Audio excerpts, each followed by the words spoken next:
बिस्मिल्लाहिर्रहमानिर्रहीम। नाज़रीन, अपने प्रोग्राम क्राइम सीन के साथ मैं हूं आपका होस्ट राना दीक्षित। इस वक्त हम मौजूद हैं सीआईए कोतवाली में। आज कहानी है थाना चूं के इलाके में एक प्रेमी जोड़े की, जो आपस में एकेडमी टाइम से इश्क करते थे, लेकिन दोनों की शादियां अलग-अलग हो गई। फिर दोनों ने एक होने का प्लान बनाया। पहले उस्मान ने अपनी बीवी को मारा, फिर कशमाला ने अपने मियाँ को मारा।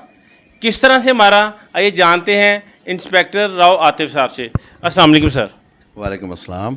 चूंग के इलाका में हवेली फजलपुरा है, वहाँ के ये दोनों रिहायशी हैं और ये इनकी आपस में शनासाई जो है वो चूँकि एक ही गांव के रहने वाले हैं तो एक ही एकेडमी में पढ़ते थे और इनका आपस में वहीं पे मोहब्बत का आगाज़ हुआ इनका और रब्ता रहा। इनकी शादियाँ 2021 में अपने अपने कज़न्स के साथ हो गई हैं, तो इनका रब्ता आपस में रहा। 2021 में उस्मान की शादी होने के ठीक 2 माह बाद उसने अपनी बीवी रमशा को घर में अपने बेडरूम में कत्ल कर दिया। बीवी को घर में पहले नींद की गोलियां दी इसने और मन रात लेट नाइट 3-4 बजे उसको गला उसका सराने रख के उसका मुंह दबा के उसका सांस बंद किया और उसको बाथरूम में लिटा दिया। बाथरूम में से उसने शावर वगैरह चला के वहाँ पे दूसरी साइड पे गुज़रने का रास्ता है, वहाँ से ख़ुद अंदर से कुंडी लगा के दूसरी साइड से निकल गया और शावर वगैरह चला के ड्रामा किया कि जैसे नहाते हुए वो गिर गई है। और सुबह उसने यही ड्रामा अपने वालिदैन को पेश किया, जिस पे यकीन करते हुए सब ने कोई कार्रवाई नहीं की। 3 माह बाद उसने लड़की को अपने साथ मिला के उसके खावंद शराफत को कत्ल कर दिया। उस्मान ने भी फोर्स किया और कशमाला की अपनी भी इसमें राय थी और मर्ज़ी थी, तो इन्होंने फिर जनवरी 2022 में अपने खावंद जो उसका कज़न भी था शराफत, उसको अपने घर में उसको नींद की गोलियां खिलाई सारे फैमिली को और रात को वो सोते ही उसका जो है सराना और शॉपर रख के उसका दबा दिया सांस। सर, इसमें उस्मान साथ था कशमाला के? जी बिल्कुल, उस्मान इसके साथ था और दोनों ने मिलके उसकी लाश को सुबह हवेली में जहाँ पे वो जानवर उसने रखे हुए थे और दूध का कारोबार करता था, वहाँ पे सुबह उसको वहाँ पे दोनों ने मिलके फेंक दिया और वहाँ पे सुबह ड्रामा ये किया कि ये वहाँ पे दूध दोने के लिए आया और वहाँ पे उसको हार्ट अटैक या शहरक फट गई है, ऐसा प्रॉब्लम हुआ, जिस पे यकीन करते हुए उस पर भी लोगों ने उसको दफना दिया। अच्छा, यानी उसने अपनी बीवी को मारा, उसने अपने शोहर को मारा कि दोबारा हम शादी करवाएं, और फिर इनकी शादी नहीं आपस में होती? जी, तो उस्मान की अपनी कज़न के साथ शादी हो जाती है और कशमाला की एक बैंक मैनेजर से ये पंजाब सोसाइटी में शादी हो जाती है। तो ये कशमाला इधर शिफ्ट हो जाती है और उस्मान उसको यहाँ पे मिलने के लिए आता है इस दौरान। तो यहाँ जब वो मिलने आता है तो ये दोनों फिर प्लानिंग करते हैं कि इसको किसी तरीके से ख़त्म करके हम आगे अपना कोई बंदोबस्त करें। तो इसी दौरान ये अपने अगवा का ड्रामा रचाता है उस्मान और गायब हो जाता है और कशमाला अपने शौहर को ले जा के मरी उसने हनीमून के बहाने लेके जाना था, जहाँ पे इन्होंने उसको भी किसी ऐसे ही तरीके से ख़त्म कर।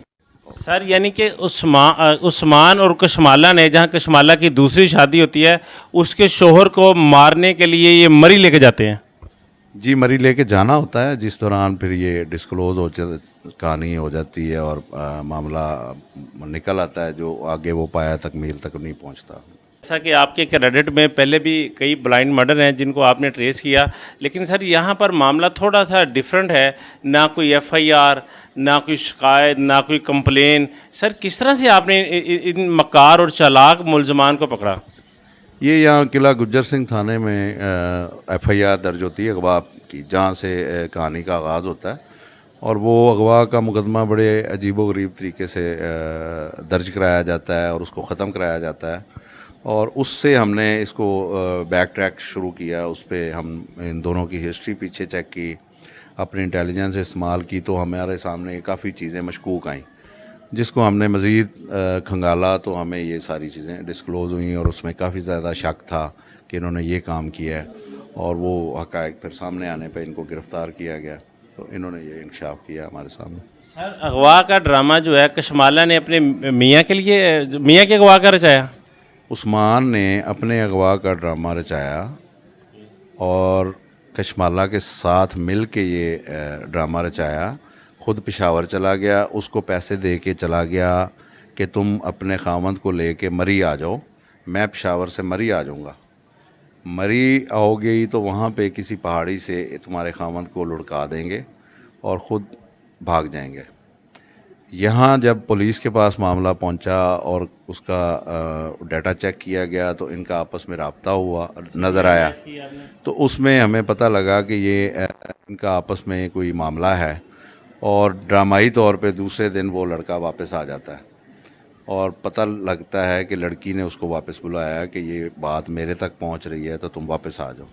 जब ये मामला हुआ और पिछली 2 जवान मौतों का हमें अंदाज़ा हुआ कि वहाँ पीछे जवान मौत, अचानक मौत हुई है और उनकी कोई ख़ास वजह नज़र नहीं आ रही थी, तो फिर हमने इस पर ज़्यादा वर्किंग शुरू की, तो जिससे हमें ये अंदाज़ा होगा। यानी कि उन्होंने तीसरे मर्डर के लिए इंतहाई चालाक और मकाराना तरीके से एक प्लानिंग की, लेकिन वही प्लानिंग उनके गले पड़ गई। इसी दौरान सीआईए कोतवाली के इंस्पेक्टर राव आतिफ और डीएसपी अंजम तोकीर ने इस ब्लाइंड मर्डर पर भी काम शुरू किया और इनकी तहकीकात करवाई कि ये पहले मर्डर किस तरह हुए। जब इन्होंने तहकीकात का सिलसिला आगे बढ़ाया तो जो पहले भी जिनको तबई मौत समझ के घर वालों ने दफना दिया, तो उनकी भी कड़ियाँ इन तक पहुँची। इनको किस तरह से गिरफ्तार किया फिर? ये इनको इनके गांव से ही गिरफ़्तार किया। ये उस्मान तो पिछले महीने से गायब हुआ था, लेकिन हमने अपने सोर्सेज की इन्फॉर्मेशन पे फिर इसको गिरफ़्तार किया और इन्होंने फिर इसका इंकशाफ किया कि वाकई हमने ये कत्ल किए हुए। नाजरीन, ये थी कहानी चूं के एक गांव की, जहां एक जवान प्रेमी जोड़े के सर पर इश्क का भूत सवार हुआ। इसका भूत इतना सवार हुआ कि दोनों शादियों के बाद अपने मियाँ बीवी को कत्ल कर देते हैं। लेकिन इनके साथ फिर इस तरह का मामला पेश आता है कि सीआईए की होनहार टीम ने प्रोफेशनलिज्म दिखाते हुए मुल्ज़मान को गिरफ्तार किया। मेरे साथ मौजूद है DSP CIA K R Anjum Tauqeer साहब। इनसे बात करते हैं कि मुल्ज़मान को आपने किस तरह से गिरफ्तार किया। अस्सलाम वालेकुम सर। वालेकुम अस्सलाम। कि लड़की और लड़के की अंडरस्टैंडिंग थी, दोनों की अलग-अलग शादी होगी और दोनों अलग-अलग रहना शुरू हो गए अपने मियाँ और बीवी के साथ। बाद में आपस में मिलते रहे, इन्होंने ताल्लुक़ तोड़ा नहीं, इन्होंने अपना राब्ता तोड़ा नहीं। अच्छा, दोनों की सर शादी होगी, उसके बाद भी रिलेशन में रहे? जी, दोनों की शादी होगी और उसके बावजूद दोनों रिलेशन में भी रहे और एक दूसरे से मिलते भी रहे। एक टाइम आया कि लड़के ने अपनी बीवी को कत्ल कर दिया।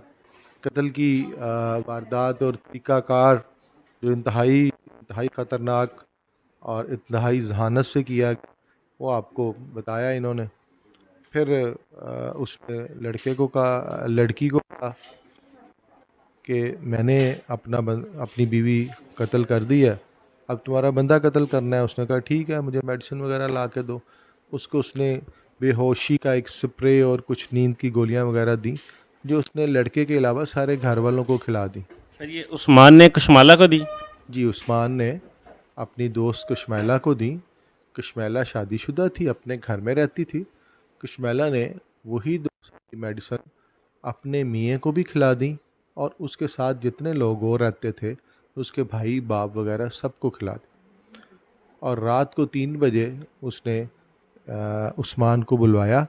उस्मान उस घर में गया और उसके बाद उसने दोनों ने मिलके उसके हाथ पांव बांध के उसके मुंह पे तकिया रख के और उसका सांस रोक के उसको मार दिया। और मारने के बाद फिर उठा के उसको उनकी हवेली थी, एक डेरा था, उस घर से 8-10 घर आगे वहाँ पे उसको छोड़ दिया, फेंका। यानी दोनों मर्डर इस तरह से किए कि कोई सबूत नहीं छोड़ा। आपको कैसे पता चला बगैर एफआईआर के? आप जब भी कहीं कोई कत्ल होता है, जब भी कोई हीनियस क्राइम होता है, इससे जो भी जाता है, जो भी दर्ज होती है, सब कुछ होता है, लेकिन उसके साथ साथ उस सीआईए की टीम्स भी उस पर काम कर रही होती। ये जो 2 कत्ल हुए, इस पे मुकामी थाने ने देखा, लेकिन वो सूरत हाल से मालूम हो रहा था कि